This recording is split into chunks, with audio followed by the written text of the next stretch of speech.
بسم اللہ والحمد للہ والصلاۃ والسلام علی رسول اللہ اما بعد. میرا دل ہے کہ ہم آج نا کچھ قواعد پڑھ لیں. یہ جو تبدیلی ہوتی ہے، اصل کلمہ کچھ اور ہوتا ہے، بعد میں تبدیلی ہوتی ہے، تو وہ تبدیلی کس کس طرح کی ہوتی ہے؟ وہ حرف علت کی وجہ سے تبدیلی ہو جس کو تعلیل کہتے ہیں، یا وہ حمزہ کی وجہ سے تبدیلی ہو، یا پھر حروف کا تکرار آ جائے تو اس کی وجہ سے جو تبدیلی ہوتی ہے، تو ان تبدیلیوں کو ہم ایک دفعہ پڑھ لیں. تو اس کے لیے آسان ترین ابتدائی ترین کتاب تو علم صرف اخیرین ہے یا آخرین. تو آپ بتا رہے تھے کہ آپ نے یہ قواعد وہ حمزہ کے ہوں یا حرف علت کے ہوں یا مضاف کے ہوں تو آپ نے یہ قواعد نہیں پڑھے ابھی تک، ایسے ہی ہے؟ میری آواز آ رہی ہے آپ کو؟ جی ایسے ہی ہے. جی جی جی آ رہی ہے. چلیں پھر ان قواعد کو پڑھ لیتے ہیں. اور استاد محترم، اگر ہم پریکٹس کرتے جائیں اور ساتھ ساتھ اصل میں جیسے آپ نے لاسٹ ٹائم قاعدہ پڑھایا تھا اس طرح سے زیادہ اچھا یاد ہو جاتا ہے. نہیں، جب وہ پھر ہم دیکھیے پہلے قواعد پڑھ لیں، پھر قواعد کی پریکٹس کر لیں گے. پہلے ایک دفعہ قواعد پڑھ تو لیں، آپ کو پتہ تو ہو ہم نے قاعدہ یاد کہاں سے کرنا ہے. ہم وہ قاعدہ پڑھ لیں اور قاعدہ پڑھنے کے بعد پھر اس کی پریکٹس کریں، اور پھر وہ جو ہم نے قاعدہ پڑھا ہوگا اس کی ریویژن ہو جائے گی. اگر یہ چیز آپ نے پڑھی نہیں ہے تو ایک دفعہ اس کو پڑھ جی تو لیجیے. ہاں جی، میرا خیال ہے کہ ایک دفعہ پڑھ لیں ہم ان جی ٹھیک ہے استاد. قواعد کو پڑھ لیں. پڑھنے کے بعد پھر ان کی ہم نے پریکٹس ہی کرنی ہے. ہمارا اصل گول تو پریکٹس ہی اجرا ہی ہے نا، لیکن پہلے وہ ایک دفعہ وہ نظروں سے گزر تو جائیں وہ چیزیں. تو پڑھیں آپ میں سے. راشد صاحب آپ شروع کیجئے. جی السلام علیکم. وعلیکم السلام ورحمۃ اللہ. ہفت اقسام کا بیان. جی جی. صحیح است و مثال است و مضاف، لفیف و ناقص و محموز و اجوف. ہاں، یہ اصل میں ایک فارسی کا شعر ہے، تو یعنی اس سے پتہ لگتا ہے کہ 7 قسمیں ہیں. ہم جب ہفت اقسام کہتے ہیں تو ہفت اقسام سے 7 قسمیں مراد ہیں. ایک صحیح، ایک مثال، ایک مضاف، ایک لفیف، ایک ناقص، ایک محموز اور ایک اجوف. یہ چیزیں ہم پڑھ چکے ہیں. بس انہوں نے کیا کیا ہے، انہوں نے یہ جو ہم نے جو پڑھا ہے اس میں اور اس میں کیا فرق ہے؟ میں نے آپ کو ترتیب کا ہی تھوڑا فرق لگ رہا ہے. ہاں، ہم نے کیا کیا تھا؟ صحیح. ہم نے کہا تھا کہ معطل کی کتنی قسمیں ہیں؟ دو بنیادی قسمیں تھیں معطل کی. ایک قسم تھی معطل کی کہ جس میں فا کلمے، عین کلمے یا لام کلمے میں حرف علت آ جائے، ایک حرف علت آ جائے. اور ایک قسم یہ تھی جس میں 2 حرف علت آ جائیں. جس میں ایک حرف علت آئے، معطل الفا، معطل العین اور معطل اللام، جس کو مثال، اجوف یا ناقص کہتے ہیں. ایسے ہی ہے. جی جی. تو دیکھیے مثال بھی موجود ہے، اجوف بھی موجود ہے اور ناقص بھی موجود ہے. 2 نمبر پہ مثال ہے اور 7 نمبر پہ اجوف ہے اور 5 نمبر پہ ناقص ہے. تو یہ اصل میں معطل کی وہ قسم ہے جس میں ایک حرف علت ہوتا ہے. اگر فا کلمہ میں ہو تو مثال ہے، اگر عین کلمے میں تو اجوف ہے، اور اگر لام کلمہ میں ہو تو ناقص ہے. اور اگر حرف علت 2 ہوں تو اس کو کیا کہتے ہیں؟ لفیف. لفیف. پھر لفیف کی 2 قسمیں پڑھی تھیں ہم نے، ایک لفیف مفروق، ایک لفیف مقرون. تو مین قسم لفیف ہے. تو یہ 4 قسمیں ہو گئیں حرف علت والی. ٹھیک ہے.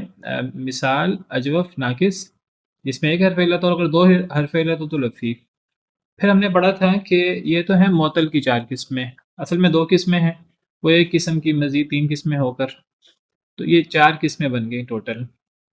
اب ہم نے کہا تھا کہ ایک معطل ہے اور ایک ہے جو معطل نہ ہو، صحیح. صحیح کی ہم نے کتنی جی. قسمیں پڑھی تھیں؟ 3. 3. کیا کیا قسمیں پڑھی تھیں؟ صحیح، محموز، مضاف. پہلی قسم کیا تھی؟ سالم. سالم. سالم محمود مضاف. بس جو ہم نے پڑھا اس میں اور اس میں فرق یہ ہے، انہوں نے سالم کی جگہ پر صحیح لکھ دی ہے. ٹھیک ہے، یہ صحیح سے مراد سالم لے رہے ہیں، ورنہ میں آپ کو بتاؤں کہ جو محموز ہے وہ بھی صحیح کی قسم ہے، مضاف بھی صحیح کی قسم ہے. اصل میں صحیح مین قسمیں دو ہیں، ایک ہے صحیح اور ایک ہے معتل. دو قسمیں بنیادی، صحیح وہ ہے جس میں حرف علت نہ ہو، اور معتل وہ ہے جس میں حرف علت ہو. ٹھیک ہے، اب صحیح کی تین قسمیں ہو گئیں. ایک ہے سالم. سالم وہ ہے صحیح کی قسم ہے.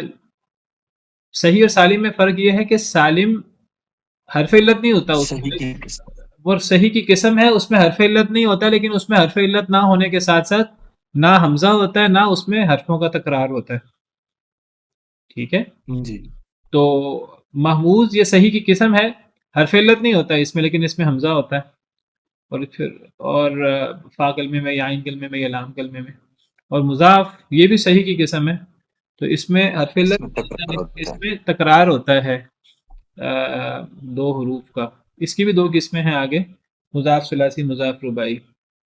تو دوسری قسم ہے معتل، اور معتل کی پھر آگے دو قسمیں ہیں، ایک حرف علت ایک ہو اور دوسری قسم جس میں حرف علت زیادہ ہوں. مثال اجوف ناقص، حرف علت دو ہوں، اس کی پھر لفیف اس کو کہتے ہیں، اور اس کی دو قسمیں. تو یہ 7 اقسام بنتی ہیں. تو یہ جو سالم ہے نا، بعض لوگ سالم کو صحیح کہہ دیتے ہیں، ویسے صحیح بات ہے کہ سالم کہنا چاہیے. اگر صحیح کہیں گے، دیکھیے یہاں صحیح لکھا ہے، مثال لکھا ہے، مضاف لکھا ہے، تو مضاف کو صحیح سے الگ قسم بنایا، حالانکہ مضاف صحیح کی قسم ہے، تو اصل میں یہ صحیح کی جگہ پر سالم ہونا چاہیے. لیکن ہماری اردو کتابوں میں بعض لوگ وہ سالم کو صحیح کہہ دیتے ہیں. ٹھیک ہے، چلیں اس کو پڑھ لیجئے آگے. جی، جاننا چاہیے کہ عربی کے بعض کلموں میں کبھی حرف علت ہوتا ہے اور کبھی حمزہ، اور کبھی ایک جنس کے دو حروف ہوتے ہیں، اور کبھی کلمہ میں ان تینوں باتوں میں سے ایک بھی نہیں ہوتی. بس اس اعتبار سے کل اسم و فعل 4 قسم کے ہوئے: صحیح، محموز، معتل اور مضاف. ہاں، یہاں صحیح کی جگہ پر سالم ہونا چاہیے، ورنہ محمود جی، اور مضاف بھی صحیح کی قسم ہے.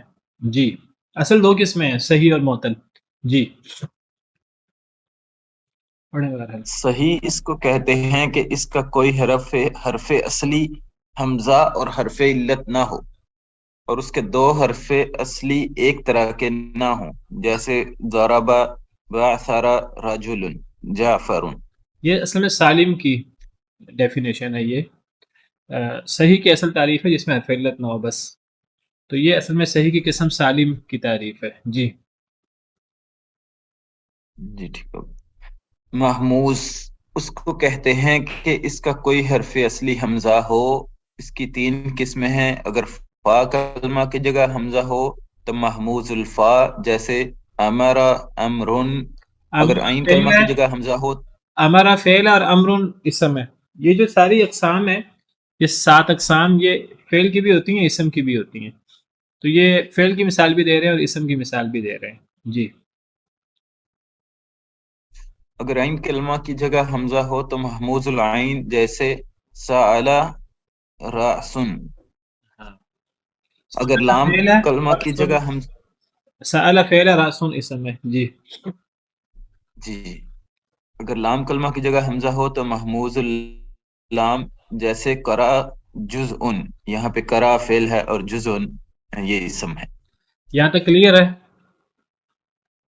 جی، چلیں، کسی کو سوال ہو تو کر لیں ورنہ آگے چلتے ہیں ہم. جی، معتل. جی. معتل وہ کلمہ ہے کہ اس کا کوئی حرف اصلی حرف علت ہو، اور حرف علت 3 ہیں: واو، الف، یا کہ مجموعہ ان کا واو، الف، یا ہے. تینوں حروف ضمہ، فتح اور کسرہ کو کھینچنے سے پیدا ہوتے ہیں، یعنی ضمہ کو کھینچنے سے واو، اور فتح کو کھینچنے سے الف، اور کسرہ کو کھینچنے سے یا. اسی واسطے واو کو اخت ضمہ اور الف کو اخت ضمہ اور الف کو اخت فتح اور یا کو اخت کسرہ کہتے ہیں. ٹھیک ہے، معطل کی 5 لیکن میں قسمیں ہیں۔ آپ کو بتا چکا ہوں کہ یہ جب ہم ہفت اقسام کی بات کرتے ہیں یا حروف اصلی کی بات کرتے ہیں، اس میں پھر الف نہیں آتا، کیونکہ الف ساکن ہوتا ہے۔ تو یہ حروف اصلی ہیں، یہ متحرک بھی ہوتے ہیں، ساکن بھی ہوتے ہیں۔ تو ان جب ہم معطل کی بات کرتے ہیں ہفت اقسام میں، تو وہاں صرف واو یا یا مراد ہوتے ہیں، وہاں الف مراد نہیں ہوتا، الف کہیں بھی نہیں آئے گا، آپ دیکھیں گے۔ عام طور پر تو حرف علت 3 ہے، واو الف یا، لیکن جب ہم ہفت اقسام کی بات کرتے ہیں یا حروف اصلی، یہ ہفت اقسام کا تعلق حروف اصلی کے ساتھ ہے، تو حروف اصلی میں الف نہیں آتا پھر۔ تو اگر معطل ہوں گے تو وہ واو یا یا ہی ہوں گے، جو فا کلمہ یا عین کلمہ یا لام کلمہ کی جگہ پر آئیں گے، ان میں الف نہیں ہوتا۔ جی جی، معطل کی 5 قسمیں ہیں، اور وہ اس طرح کہ یا تو کلمہ میں حرف علت ایک ہوگا یا 2، جس میں ایک حرف علت ہو اس کی 3 قسمیں ہیں۔ معطل فا، جس کا فا کلمہ حرف علت ہو، جیسے وعدہ یا سرا، اس کو مثال کہتے ہیں۔ یہ دونوں مثالیں جو ہیں یہ فعل کی ہیں، تو وعدہ یہ فعل ماضی ہے، یسر بھی فعل ماضی ہے، تو وعدہ یہ مثال واوی ہے اور یسر مثال یائی ہے۔ جی جی، معطل عین، جس کا عین کلمہ حرف علت ہو، جیسے قال باع، اس کو اجوف کہتے ہیں۔ قال باع، یہ دونوں بھی فعل ماضی ہیں۔ اب قال جو ہے یہ اجوف، کون سا اجوف ہے؟ یہ اجوف واوی ہے، قوالا سے۔ اور باع یہ اجوف، یہ اجوف یائی ہے۔ یہ بایا سے ہے۔ جی آگے میں یہی کہہ رہا ہوں کہ یہ حرف علت معطل یا لام، ہوں گے، الف نہیں ہوگا حرف علت ان میں۔ اب آپ کو ان میں الف نظر آ رہا ہے، لیکن یہ الف اصل میں ہے نہیں، یہ الف اصل میں یہ بدلی ہوئی شکل ہے، اصل واو ہے قابلہ، اور باع اصل میں بایا ہے۔ جی جس کا لام کلمہ حرف علت ہو، جیسے رما زبیون، زبیون، زبیون، زبیون اسم ہے شاید یہاں پہ۔ زبیون اسم ہے اور رما فعل ہے، تو یہ رما یہ بھی ناقص یائی کی مثال ہے، اور زبیون یہ بھی ناقص یائی کی مثال ہے۔ جی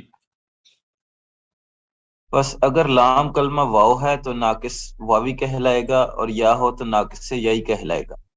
ایسے ہی اجوف واوی اور اجوف یائی، مثال واوی اور مثال یائی کو سمجھ لیں۔ جی کوئی اور پڑھ جس لیں، کلموں میں کوئی اور پڑھ جی لیں، جی آگے راشد صاحب تھک جائیں گے۔ جی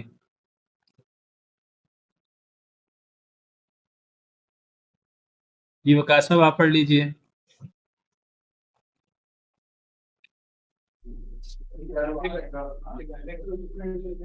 جس کلمے میں 2 حرف علت ہوں اس کو لفیف کہتے ہیں۔ لفیف کی 2 قسمیں ہیں، لفیف مفروق، لفیف مقرون۔ ٹھیک ہے، لفیف مفروق جس میں فا اور لام کلمہ، لام حرف علت ہو، جیسے ولیون، ولیہ، وحیون۔ ولی فعل لفیف اسم ہے۔ جی لفیف مقرون جس میں عین اور لام حرف علت ہو، جیسے توا، تعین۔ طیّن،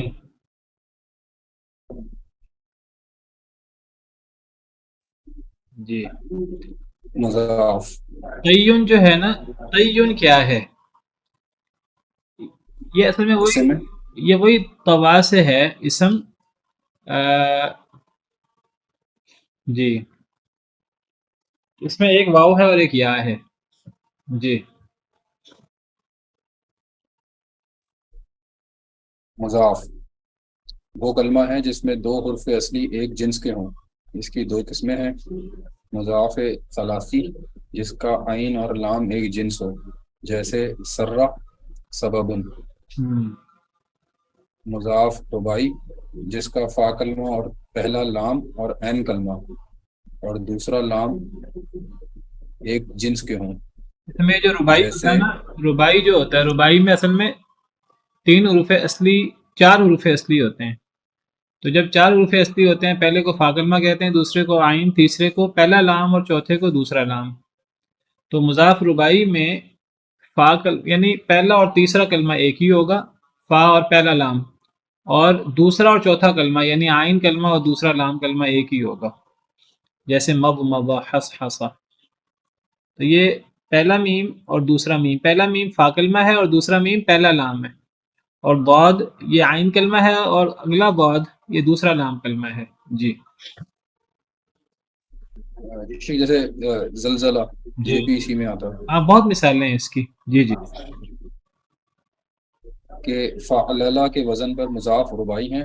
یوں تو شمار کرنے سے یہ سب 11 قسمیں ہوئیں، مگر علم صرف میں ان کو صرف 7 قسموں پر منحصر کیا ہے، جیسا کہ اوپر کے شعر سے معلوم ہوا. اصل میں فائدہ اولا، ہمارا اصل مقصود ہے قواعد کی طرف جانا. تو قواعد کی چونکہ بنیاد یہ چیزیں ہیں، تو ایک دفعہ یہ آپ نے پڑھ بھی لیا ان چیزوں کو، ہم نے تو ایک دفعہ آپ نے ان کو دہرا دیے. تو اب آگے یہ فوائد پڑھ لیجئے، پھر اس کے بعد قواعد شروع ہو جائیں گے. جی فائدہ اولا. عربی زبان میں حرف علت کو ثقیل کہتے ہیں، جیسے اقو بنسبت قل کے ثقیل ہے، اسی لیے کبھی اس کو گرا دیتے ہیں، کبھی بدلتے ہیں، کبھی ساکن کرتے ہیں. سب سے زیادہ ثقیل واو ہے، اس کے بعد یا، اس کے اصل بعد میں یہ جو الف. لفظ ہے نا اقولو، یہ لفظ اقولو نہیں ہے، یہ لفظ کیا ہونا چاہیے؟ اقبولو. نہیں، یہ اصل میں لفظ اقبول ہے. اصل میں فعل امر کیا ہے قال یقولو سے؟ اقبول. کل قل ہے نا. قل تو یعنی اس کی تبدیل شدہ حالت ہے. اصل میں اس کا اصل ہے اقبول. تو اقبول یہ ثقیل ہے. ثقیل کا مطلب بھاری ہے. اس بھاری پن کو عربی زبان میں کہتے ہیں کہ بیماری، یہ بیماری ہے. تو یہ بیماری آئی ہے ایک بیمار حرف کی وجہ سے، اور وہ بیمار حرف کون سا ہے؟ واو، جس کو حرف علت کہتے ہیں. حرف علت کا مطلب یہ بیمار حرف ہے. عربی زبان میں علت بیماری کو کہتے ہیں. تو اب یہ اب بوجھ ہے. تو اب اس بوجھ کو ہمیں ختم کرنا ہے. اس عمل کو کہتے ہیں تعلیل. تو یہ اقبول اصل لفظ ہے. تو اقبول یہ بولنے میں ثقیل ہے. تو اس جو فعل امر افعل کے وزن پر دیکھیں، اصل میں قال یقول، جیسے میں نے ذکر کیا تھا آپ سے، اصل میں قابل یقبولو ہے. قابل یقبولو کون سا باب ہے؟ یہ نصارہ. نصر ینصرو. اب نصر ینصرو سے اگر امر بنائیں گے تو کیا بنے گا؟ انصر. عنصر. تو اب قابل یقبولو سے اگر ہم امر بنائیں اور اس کا اصل نکالیں تو کیا بنے گا؟ اقبول. ہے کہ نہیں؟ نہیں سمجھ آئی؟ آ گیا. اقبول. تو آگے اقبول بولنا یہ ثقیل ہے کافی زبان پر. تو اس کو پھر قل بنا دیتے ہیں. وہ قل کیسے بنتا ہے؟ وہ پھر آگے تعلیل کی بات ہے. وہ قواعد لگتے ہیں، وہ قواعد ہم نے پڑھنے ہیں آگے. تو قل پڑھنا آسان ہے اقبول کی بجائے. ٹھیک ہے، تو وہ یہ وضاحت کر رہے ہیں. تو یہ لفظ اقولو نہیں ہے، یہ لفظ اقبول ہے اصل میں. جی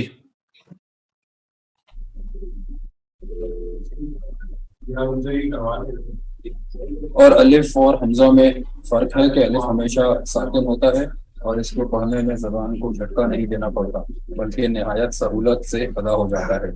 ہاں، وہ کہتے ہیں کہ یہ جو اقبول یہ ثقیل ہے قل کی بجائے، اس لیے کبھی اس کو گرا دیتے ہیں حرف علت کو، کبھی اس کو بدل دیتے ہیں، کبھی ساکن کرتے ہیں. 3 کام کرتے ہیں، کبھی گرا دیتے ہیں، کبھی بدل دیتے ہیں، کبھی ساکن کرتے ہیں. حرف علت جب بھی آئے تو یہ بات آپ نے یاد رکھنی ہے. تو اب اگر اس کو پڑھنا مشکل ہو تو پھر اس میں 3 طرح کے کام ہوتے ہیں. کبھی حرف علت کو گرا دیتے ہیں، جیسے اقبول میں آپ دیکھیں حرف علت گر گیا ہوا ہے. قل یہاں حرف علت کو گرا دیا گیا. ٹھیک ہے. کبھی حرف علت کو بدل دیتے ہیں، یعنی حرف علت ایک حرف کو دوسرے حرف سے بدل دیتے ہیں. جیسے رضیوہ ہے، رضیوہ تو اس کو رضیہ پڑھتے ہیں. رضیہ اصل میں رضیوہ ہے کیونکہ یہ رضوان سے ہے، اس کا اصل را ضاد واو ہے. تو اب رضیوہ پڑھنا مشکل ہے تو اس کو رضیوہ کی بجائے رضیہ پڑھا جاتا ہے. دعیوہ تو اس کو پڑھنا مشکل ہے، اس کو دعیہ. تو یہاں حرف علت کو گرایا نہیں ہے، یہاں حرف علت کو دوسرے حرف سے بدلا ہے. اور تیسرا کام جو کیا جاتا ہے وہ ان کو ساکن کرنے کا کیا جاتا ہے. جیسے دعا یدعو، یدعو جو ہے یدعو ہے اصل میں، تو یدعو کو یدعو پڑھ دیتے ہیں. تو یہ 3 کام کرتے ہیں حرف علت میں. ایک کام یا تو گرا دیتے ہیں بعض دفعہ ان کو دوسرے حرف سے بدل دیتے ہیں، اور بعض دفعہ ان کو ساکن کر دیتے ہیں. یہ 3 کام ہوتے ہیں حرف علت میں. تو ان میں سب سے ثقیل واو ہے، جو سب سے زیادہ تعلیل ہوتی ہے وہ واو میں ہوتی ہے. اس کے بعد یا ہے، اس کے بعد الف ہے. اور پھر یہ الف اور حمزہ کا فرق کر رہے ہیں کہ الف ہمیشہ ساکن ہوتا ہے اور اس کے پڑھنے میں زبان کا جھٹکا نہیں دینا پڑتا، بلکہ نہایت سہولت سے ادا ہو جاتا ہے، اور حمزہ اس کو پڑھنے میں جھٹکا ہوتا ہے. جی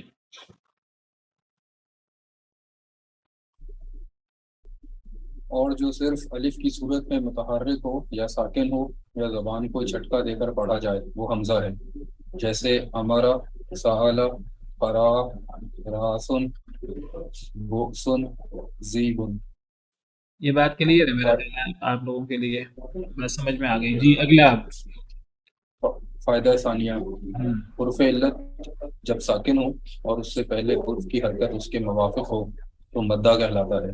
جیسے یقولو، یبیعو. جی اور جب پہلے حرف کی حرکت موافق نہ ہو تو لین، جیسے قول، بیعن. اور جب حرف علت کلمے کے شروع میں واقع ہو تو نہ مدہ ہوتا ہے نہ لین، جیسے وعدہ یا سرا. جی آپ کو پتہ ہے کہ واو یا یہ کب مدہ ہوں گے، کب لین ہوں گے، اور کب نہ مدہ ہوں گے نہ لین ہوں گے. تو واو یا اگر یہ متحرک ہوں تو یہ نہ مدہ ہیں اور نہ یہ لین ہے. اگر واو یا ساکین ہو اور ان سے پہلے انہی کے موافق حرکت ہو، موافق کا مطلب ہے کہ واو کے بارے میں ہم نے پڑھا واو کے موافق حرکت پیش ہے. تو اگر واو ہو، واو ساکن ہو، واو سے پہلے پیش ہو، تو یہ پھر واو مدہ ہوتا ہے، جیسے یقول. اور یا ساکن ہو اور یا سے پہلے موافق حرکت زیر ہے، تو اس یا کو یا مدہ کہیں گے. ٹھیک ہے، جیسے یبیعو. لیکن اگر واو ساکن اور یا ساکن ہو اور ان سے پہلے حرکت ان کے مطابق نہ ہو، واو ساکن ہو اور واو سے پہلے حرکت اس کے مطابق نہ ہو، تو وہ کون سی حرکت ہو سکتی ہے؟ واو سے پہلے زبر یا زیر. زبر یا زیر. واو ساکن سے واو ساکن سے پہلے زبر یا زیر آ جائے تو یہ مخالف حرکت ہے. اب یہ بات یاد رکھیے آپ، یہ بات آپ یاد رکھیے، واو سے پہلے زیر نہیں آ سکتی کبھی بھی. آپ کو کوئی ایسا حرف نہیں ملے گا عربی زبان میں جس میں واو ساکن سے پہلے زیر ہو. تو واو سے پہلے مخالف حرکت کون سی آئے گی پھر؟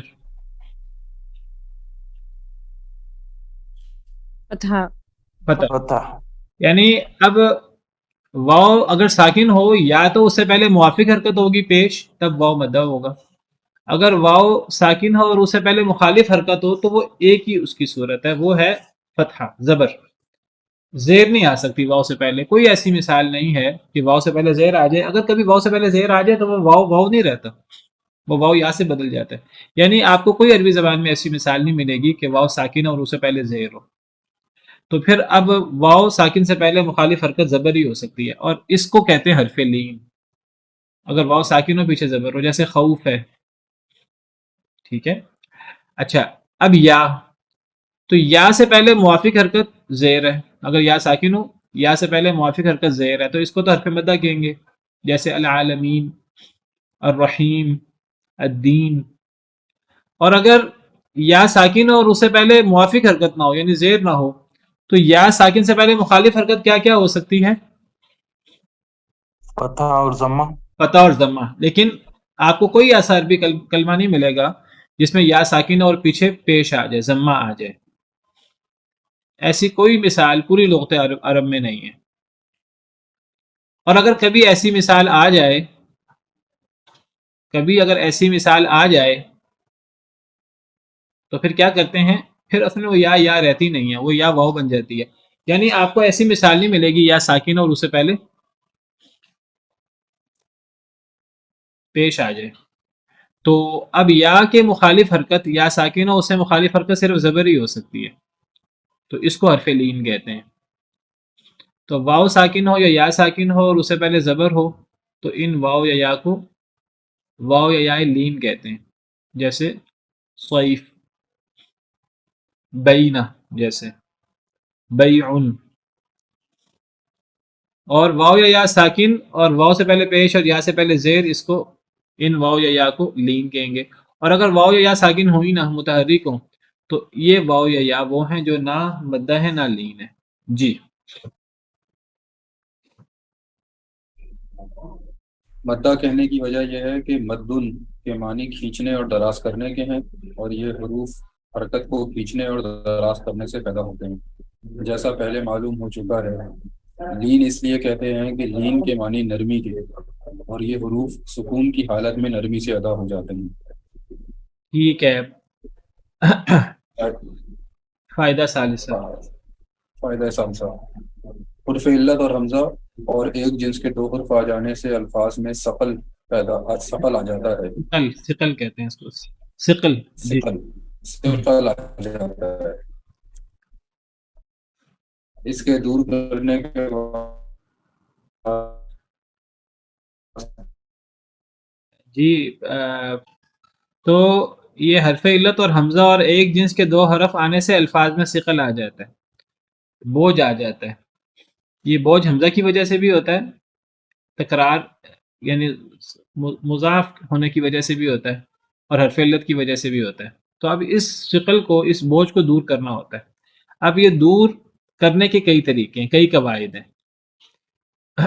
وہ کتنے قواعد ہیں؟ وہ 4 قواعد ہیں.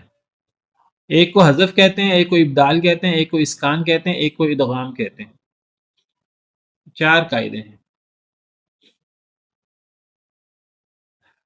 جی حذف کا مطلب گرا دینا ہوتا ہے.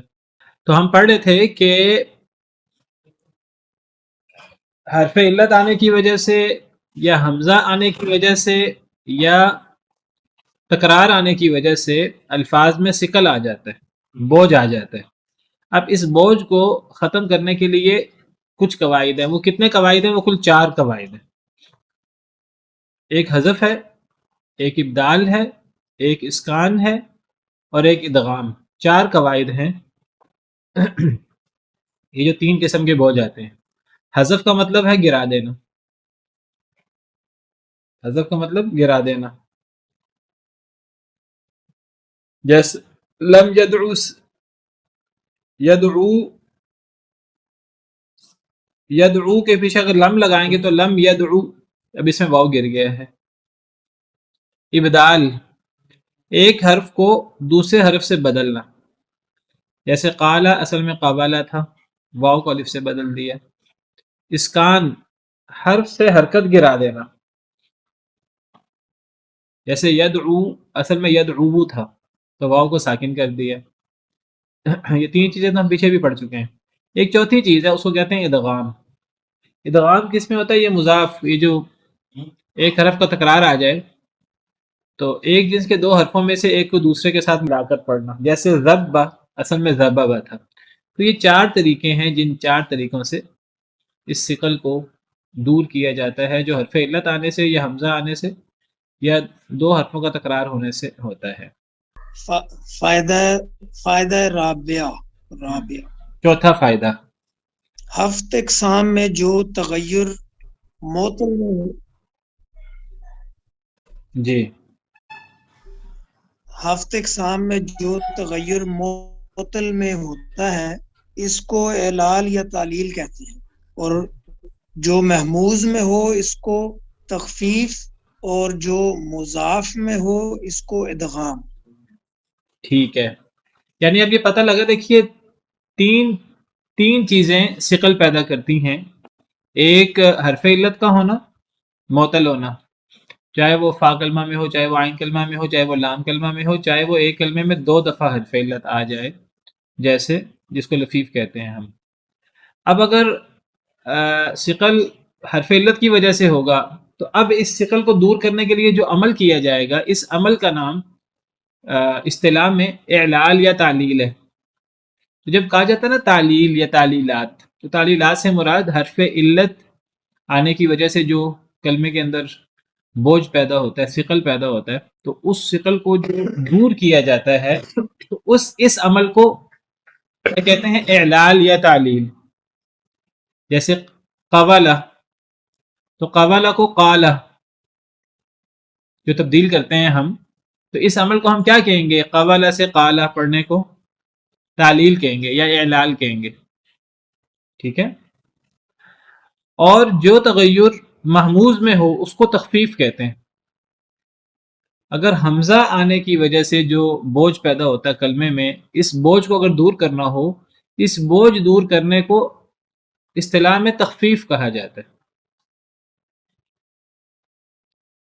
مثال کے طور پر ایک لفظ ہے اسأل، سوال کیجئے. اسأل، تو اسأل کو سل پڑھ دیتے ہیں، تو یہ اس کو ہم کیا نام دیں گے؟ سل پڑھنے کو تخفیف. تخفیف. تو اسأل سے سل پڑھنا یہ تخفیف ہے. یا رأسن کو راسن پڑھنا، یا یؤمنون کو یؤمنو پڑھنا، یہ تخفیف ہے. اور جو تغیر مضاف میں ہو، مضاف کے بارے میں ہم نے پڑھا کہ دو حرف ایک جیسے آ جائیں، تو مضاف میں جو تغیر ہوتا ہے اس تغیر کا نام ادغام ہے، اس کو تعلیل نہیں کہیں گے. اب مثال کے طور پر ایک لفظ ہے فرارا، تو فرارا جب ہم اس کو فرا پڑھتے ہیں، تو اب فرارا سے فرا بنانا، اس کو ہم کیا کہیں گے؟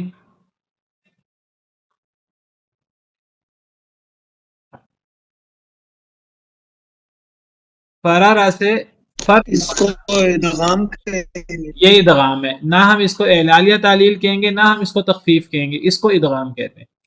تو حرف علت کے تغیر کو تعلیل کہیں گے، اور محموز کے تغیر کو تخفیف کہیں گے، اور مضاف کے تغیر کو ادغام کہیں گے. اب یہ محموز کے قاعدے. محموز کے قاعدے کا مطلب ہے کہ اب محموز میں جو قواعد استعمال ہوں گے، اب اس عمل کو جو بھی اس کا حل ہوگا اس کو ہم تخفیف کہیں گے. ٹھیک ہے. تو یہ محموز کے کل انہوں نے 4 قاعدے بیان کیے ہیں. کتنے قاعدے بیان کیے ہیں؟ 4. تو یہ 4 قاعدے ہم آج پڑھ لیتے ہیں. جی نعمان صاحب پڑھیں. جی سر. محموز کے قاعدے: جہاں کہیں ایک حمزہ ساکن ہو وہاں حمزہ کو اس سے پہلے حرف کی حرکت کے موافق حرف علت سے بدلنا جائز ہے. جیسے راسن زیبن بوسن. سر سلائیڈ چینج ہوگی. اچھا، اگر ایک ہم جی تو یہ پہلا قاعدہ کیا ہوا؟ یہ قاعدہ آپ یاد کر لیجئے. یہ سر جی سلائیڈ 4 نمبر پہ آ گئی ہے. اگر ایک حمزہ مفتوح ہو اور حمزہ سے پہلے حرف مکسور یا مضموم ہو. نہیں میرے پاس تو محموز کے قاعدے یہی ہے. جی جہاں کہیں ایک حمزہ ساکن ہو وہاں حمزہ کو اس سے پہلے حرف کی حرکت کے موافق حرف علت سے بدلنا جائز ہے. جیسے راسن و زیبن و واو تو کے لیے ہے نا اصل میں راسن. جی جی آ رہی ہے. جی تو یہ پہلا قاعدہ جو ہے نا، پہلا قاعدہ یہ ہے جہاں کہیں ایک حمزہ ساکن ہو وہاں حمزہ کو اس سے پچھلے حرف کی حرکت کے موافق کا مطلب ہوتا ہے مطابق. تو یعنی اگر حمزہ ساکن ہے اور اس سے پیچھے زبر ہے، فتح ہے، تو اب زبر کے موافق ہم حمزہ کو حرف علت سے بدل دیں گے. اب فتح یا زبر کے موافق کون سا حرف علت ہے؟ الف. فتح کے موافق کون سا حرف علت ہے؟ الف. تو رأسن یہاں اب حمزہ ساکن ہے، پیچھے مفتوح ہے حرف، تو اس ساکن حمزہ کو پچھلے حرف کی حرکت کے مطابق حرف علت سے بدلنا جائز ہے، یعنی اس کو الف سے بدلنا جائز ہے. جیسے لفظ ذئبن ہے، یہ لفظ وذیبن نہیں ہے، یہ واو اصل میں اور کے معنی میں ہے. یہ رأسن اور راسن زیبن اور بوسن کے درمیان جو واو ہے نا، یہ اور کے معنی میں ہے یا کوما کے معنی میں ہے. ٹھیک ہے، اصل لفظ ہے راسن زیبن بوسن. تو راسن اصل میں راسن تھا، زیبن اصل میں زیبن تھا، اور بوسن اصل میں بؤسن تھا. تو اب زیبن حمزہ ساکن ہے، پیچھے زیر ہے، کسرہ ہے. اب حمزہ کو پچھلے حرف کی حرکت کے مطابق حرف علت سے بدلنا جائز ہے، تو زیبن کو زیبن پڑھنا جائز ہے. زیر کے موافق حرف علت یا ہے. رأسن میں حمزہ ساکن ہے، پیچھے حرف پر فتح ہے، تو یہاں حمزہ کو پچھلے حرف کی حرکت کے مطابق حرف علت یعنی الف سے بدلنا جائز ہے. جائز کا کیا مطلب ہے؟ یعنی ضروری نہیں ہے کہ ہم رأسن کو راسن پڑھیں. رأسن کو رأسن بھی پڑھا جا سکتا ہے عربی گرامر کی روح سے، اور راسن بھی پڑھا جا سکتا ہے. اسی طرح ذئبن کو پچھلے حرف کی حرکت کے مطابق اس حمزہ کو حرف علت سے بدلنا یعنی یا سے بدلنا جائز ہے. ذئبن کو ذئبن بھی پڑھا جا سکتا ہے اور زیبن بھی پڑھا جا سکتا ہے. اسی طرح بؤسن حمزہ ساکن پیچھے پیش. تو اب اس میں حمزہ کو پچھلے حرف کی حرکت کے مطابق یعنی ضمہ کے مطابق حرف علت سے بدلنا. ضمہ کے موافق حرف علت واو ہے، تو بؤسن کو بوسن پڑھنا جائز ہے. یہ جو لفظ ہے نا جائز ہے، یہ بہت اہم ہے. آپ بعض قواعد میں پڑھیں گے کہ یہ کام کرنا جائز ہے، بعض قواعد میں پڑھیں گے یہ کام کرنا واجب ہے. جہاں لکھا ہوگا واجب ہے تو وہاں لازماً بدلنا ہوگا، وہاں یعنی بدلنا ضروری ہوگا. اور جہاں جائز لکھا ہوگا وہاں اس طرح پڑھنا بھی جائز ہے اور اس طرح پڑھنا بھی جائز ہے. ابھی جو پہلا قاعدہ ہے یہ جوازی قاعدہ ہے. تو آپ رأسن کو رأسن بھی پڑھ سکتے ہیں اور راسن بھی پڑھ سکتے ہیں، ذئبن کو ذئبن بھی پڑھ سکتے ہیں اور زیبن بھی پڑھ سکتے ہیں، اور بؤسن کو بؤسن بھی پڑھ سکتے ہیں، بوسن بھی پڑھ سکتے ہیں. یہ جوازی قاعدہ ہے، لیکن اس قاعدہ کی جو ورڈنگ ہے وہ آپ کو یاد ہونی چاہیے. اس کی ورڈنگ کیا ہوگی کہ حمزہ ساکن ماقبل متحرک، یہ شرط ہے. اب ہوگا کیا؟ ہوگا یہ کہ حمزہ ساکن کو ماقبل حرف کی حرکت کے مطابق حرف علت سے بدلنا کیا ہے؟ جائز ہے. تین چیزیں اہم ہیں. جائز ہے کہ واجب؟ تو جائز ہے. پہلی چیز ہے کہ کنڈیشن کیا ہے؟ وہ ہے حمزہ ساکن اور اسے پچھلا حرف متحرک. کرنا کیا ہے؟ ابدال کر دینا. اس عمل کو ابدال کہتے ہیں. تخفیف کے لیے ہم ابدال کریں گے. ابدال کیا کریں گے کہ یہاں ہم حمزہ کو حرف علت سے بدلیں گے. کس حرف علت سے بدلیں گے؟ حرف علت واو الف یا ہے، تو اگر پیچھے زبر ہوگی حمزہ ساکن سے پہلے تو پھر حمزہ کو الف سے بدلیں گے. پیچھے اگر زیر ہوگی تو حمزہ کو یا سے بدلیں گے، کیونکہ زیر کے مطابق حرف علت یا ہے. اور اگر حمزہ سے پہلے پیش ہوگی تو پچھلے حرف کو واو سے بدلیں گے. اور یہ قاعدہ جوازی قاعدہ ہے. اس طرح پڑھنا بھی جائز ہے، اس طرح پڑھنا بھی جائز ہے. دوسرا قاعدہ، جی دوسرا قاعدہ پڑھ لیجئے نعمان صاحب. جی سر. جہاں کہیں دو حمزہ ایک کلمہ میں جمع ہو اور دوسرا حمزہ ساکن ہو تو دوسرے حمزہ کو پہلے حمزہ کی حرکت کے موافق حرف علت سے بدل دینا واجب ہے.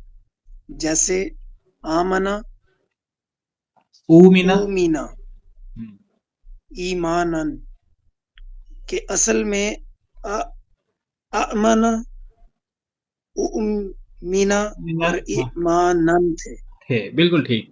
اب یہ دوسرا قاعدہ ہے. اب اس میں دیکھیے دوسرے قاعدے میں اور پہلے قاعدے میں دو فرق ہیں. پہلے جو شرط تھی، کنڈیشن تھی پہلے قاعدے میں، اور دوسرے قاعدے میں اس کنڈیشن میں فرق ہے. کیا فرق ہے؟ کون بتائے گا آپ میں سے؟ پہلے حمزہ ایک تھا، اس میں حمزہ دو ہیں. ہاں پہلے قاعدے میں حمزہ ساکن ہے اور حمزہ سے پیچھے کوئی اور حرف، حمزہ کے علاوہ کوئی اور حرف وہ متحرک ہے. دوسرے قاعدے میں حمزہ ساکن ہے اور حمزہ سے پیچھے حمزہ ہی متحرک ہے.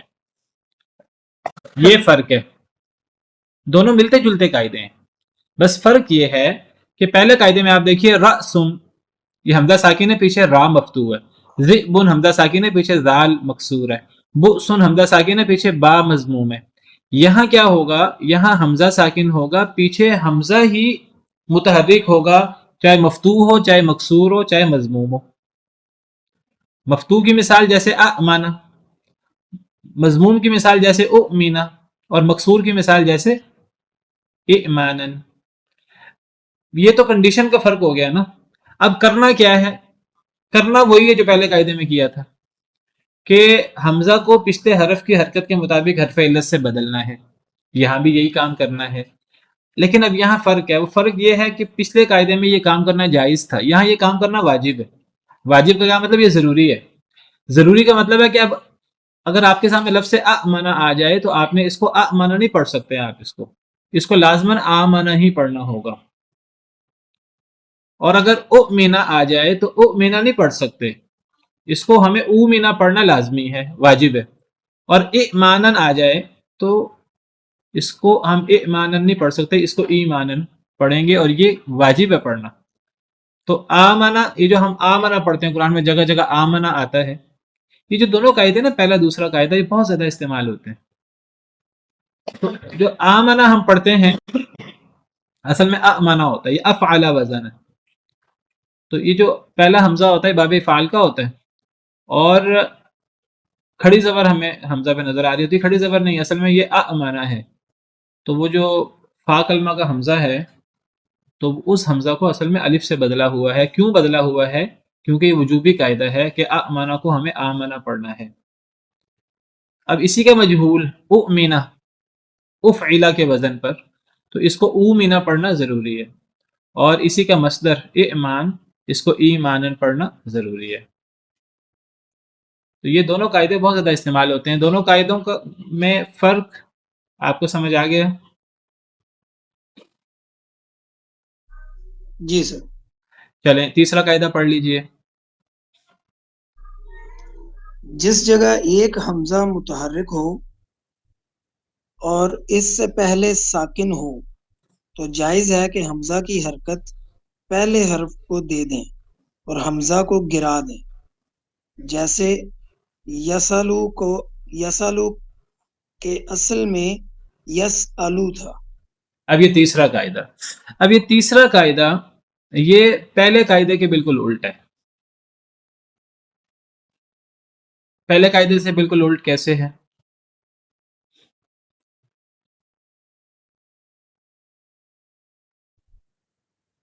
وہاں حمزہ ساکن تھا اور اس سے پہلے کوئی متحرک حرف موجود ہے. موجود یہاں حمزہ متحرک ہے اور اس سے پہلے ساکن موجود ہے. تو میں قاعدہ تو حمزہ کا ہے نا، قاعدہ تو محموز کا ہے. اب حمزہ کے حوالے سے قاعدہ ہوگا، بس پہلے قاعدے میں فرق یہ ہے کہ وہاں حمزہ ساکن تھا اور پیچھے کوئی بھی حرف متحرک تھا، مفتوح یا مکسور یا مضموم. یہاں حمزہ ساکن نہیں ہے، حمزہ متحرک ہے. حمزہ پہ زبر ہے یا زیر ہے یا پیش ہے، اور جو پچھلا حرف ہے وہ ساکن ہے، وہ چاہے کوئی بھی ہو، چاہے وہ کوئی بھی ہو، تو وہ اب ساکن ہے. جب پچھلا حرف ساکن ہے تو اب جائز ہے کہ ہم حمزہ کی حرکت پچھلے حرف کو دے کر حمزہ کو گرا دیں. تو کنڈیشن کیا ہوئی، شرط کیا ہوئی کہ حمزہ متحرک ما قبل ساکن. پہلا قاعدہ یہ تھا حمزہ ساکن ما قبل متحرک، یہاں ہے حمزہ متحرک ما قبل ساکن. تو اب یہ قاعدہ بھی جوازی قاعدہ ہے. جوازی قاعدہ کا کیا مطلب ہے کہ یس الو بھی پڑھنا جائز ہے اور یس الو پڑھنا بھی جائز ہے. اب یہ جو لفظ یس الو ہے یفعلو کے وزن پر، تو یہاں دیکھیے حمزہ متحرک ہے ما قبل ساکن ہے، تو یس الو میں آپ حمزہ کی حرکت سین کو دے دیں، سین ساکن ہے تو حمزہ کی حرکت سین کو دے دیں اور حمزہ کو گرا دیں. تو یسا اور پھر حمزہ گر گیا یسالو، تو یس الو کو یسالو پڑھنا جائز ہے.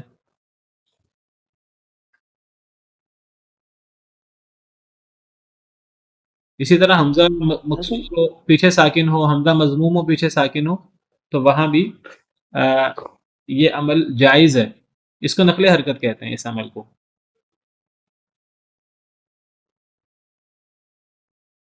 ٹھیک ہے. جی سر، لیکن یہ لگتا ہے استعمال کم ہی ہوتا ہے، یعنی اس کو یسألو ہی زیادہ. بہت استعمال ہوتا ہے، بہت استعمال ہوتا ہے. اصل میں آپ جب قراءات پڑھیں گے نا قرآن کریم کی، آپ نے کبھی اگر آپ میں سے کسی نے روایت ورش پڑھی ہو، سنی ہے کبھی کسی نے روایت ورش؟ روایت ورش میں ہر جگہ، روایت ورش میں ہر جگہ ہوتا ہے. جو یہ سوڈان والی سائڈ کے اوپر پڑھی جاتی ہے؟ نہیں، سوڈان والی سائڈ پہ تو دوری پڑھی جاتی ہے. یہ پڑھی جاتی ہے موراکو میں اور موریتانیہ وغیرہ میں. مصر میں بھی بعض علاقوں میں ورش پڑھی جاتی ہے. مثلا آپ کو میں اس کی مثال دیتا ہوں. اگر ہو هل اتا علی الانسان، هل اتا علی الانسان، اب آپ دیکھیے کہ یہاں حمزہ مکسور ہے اور پیچھے کیا ہے؟ یہ ام للانسانی نظر آ رہا ہے آپ کو آیت نمبر 24؟ جی جی استاد. تو اب یہاں قاعدہ لگائیں گے کیا، یہ کیسے ہم پڑھیں گے اس کو؟ حمزہ متحرک ہے. امل انسانی، جی امل انسانی ہو جائے گا. نہیں دیکھیے آپ دیکھیں حمزہ کی ادھر حمزہ متحرک ماقبل ساکن، تو حمزہ کی حرکت ماقبل کو دے کر حمزہ کو گرا دیں. جی جی، تو وہ امل انسانی نہیں، وہ اگلے والا آ جائے گا نا. ام للانسان، ام للانسانی، ام دیکھیں پہلا لام پڑھیں، دوسرا لام جو ہے میں بڑا کرتا ہوں اس کو. یہ جو حمزہ ہے حمزہ متحرک ہے، پیچھے لام ساکن ہے. حمزہ کی حرکت لام کو دے دیں دوسرے لام کو اور حمزہ کو گرا دیں، تو کیا بن جائے گا؟ ام للانسانی. آئی سمجھ؟ جی جی. یہ اب یہ ایک متواتر قرات ہے. اب یہ دیکھیے فَلِلَّهِ الْآخِرَةُ وَالْأُولَى، کیسے پڑھیں گے اس کو؟ یہ بہت زیادہ ہے لیکن ہماری روایت میں نہیں ہے، ہماری قرات میں نہیں ہے، دوسری قرات میں ہے، دوسرے قبیلے کی لغت ہے. تو کیا پڑھیں گے؟ فَلِلَّهِ الْآخِرَةُ وَالْأُولَى. حمزہ ساکن ہے، پیچھے لام، حمزہ متحرک ہے، پیچھے لام ساکن ہے. یہاں حمزہ بھی پیش ہے، پیچھے لام ساکن ہے. تو کیسے پڑھیں گے؟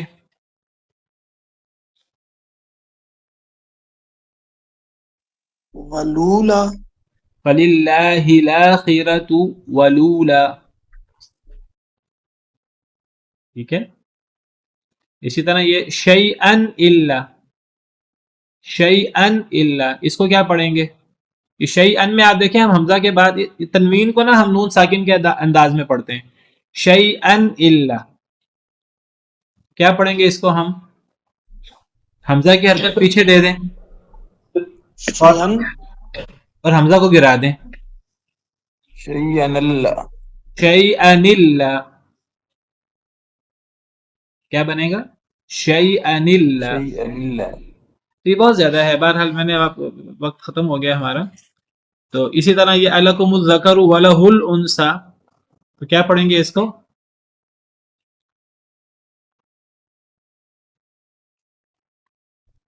الکم الذکر وَلَهُ الْأُنثىٰ، وَلَهُ الْأُنثىٰ.